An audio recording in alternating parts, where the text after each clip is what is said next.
প্রধানমন্ত্রী আমাকে নির্দেশ দিয়েছিলেন এই লাশগুলোকে গুম করে ফেলতে, হত্যা করার জন্য। সিঙ্গাপুরে বসে মিটিং করবে ইলিয়াস আলী কেন?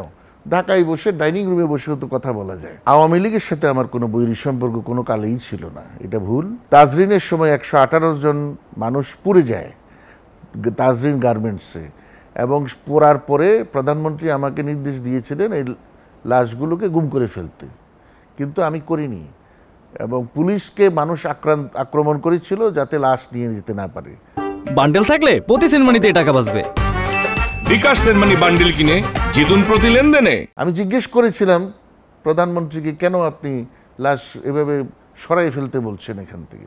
তিনি বললেন, আগামীকাল এই রাস্তার উপরে বিএনপি খালেদা জিয়া আন্দোলন করবে, রাস্তাঘাট বন্ধ করে দিবে, সাভারের সাথে বাংলাদেশ ঢাকার সাথে অচল হয়ে যাবে। তো আমি বললাম, আপনাকে যারা এসব বুদ্ধি দেয়, এসব খবর বলে, তারা আপনার ভালো চায় না। এতগুলো মানুষ মৃতদেহ, এখানে আমারও আত্মীয় থাকতে পারে। মানুষ তার আত্মীয় স্বজন পুড়ে গেছে, এটা ফিরে পেতে আহাজারি করছে। এই সময় এই লাশকে সরাইয়ে গুম করে ফেলা আমার দ্বারা এটা সম্ভব না, আমি এটা হতে দেব না।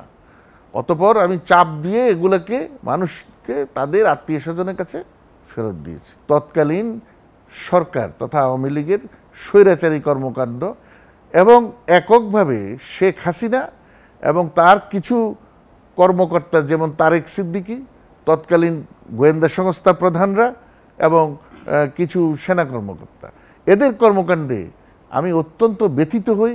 এবং আমার মনে হয়েছে যে ওই যে শেষ পর্যন্ত জানতে পারলাম তো আয়নাঘর, যেখানে আমাদের সহকর্মীরা আটক আছে, অফিসার্সদেরকে নির্যাতন করা হয়েছে, অনেক বেসামরিক ব্যক্তিদেরকে নিয়ে নির্যাতন করা হয়েছে। ইলিয়াস আলী, তো ইলিয়াস আলী যে গুম হলো, তার আগে কিন্তু প্রধানমন্ত্রী আমাকে বলেছিলেন ইলিয়াস আলী ওনারকে হত্যার জন্য সিঙ্গাপুরে মিটিং করছে।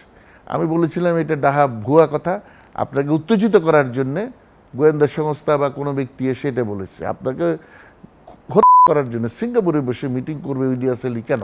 ঢাকায় বসে ডাইনিং রুমে বসেও তো কথা বলা যায়। তো উনি খুব বিরক্ত হলেন। এর কিছুদিন পর ইলিয়াস আলী হারিয়ে গেল এবং ঘটনাটি ঘটল।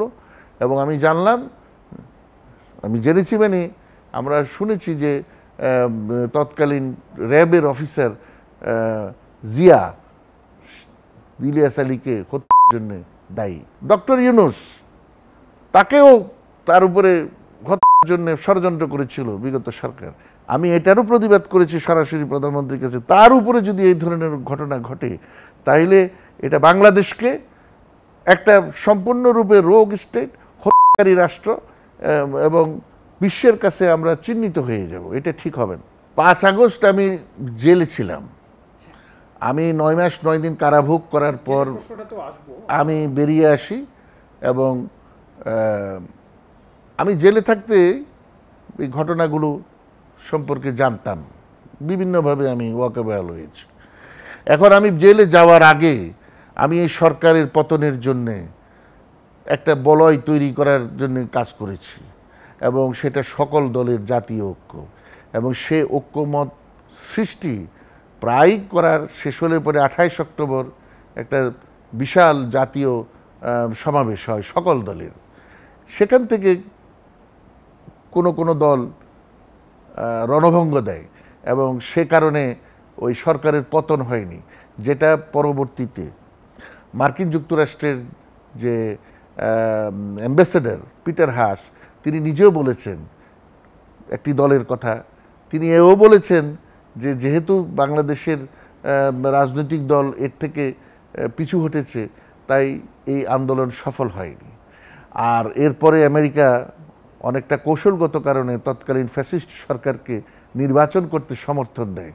সরকার নির্বাচন করে আবার ক্ষমতায় আসীন হয়। তারপরের আন্দোলনের সাথে আমেরিকার সম্পৃক্ততা তারা অস্বীকার করে।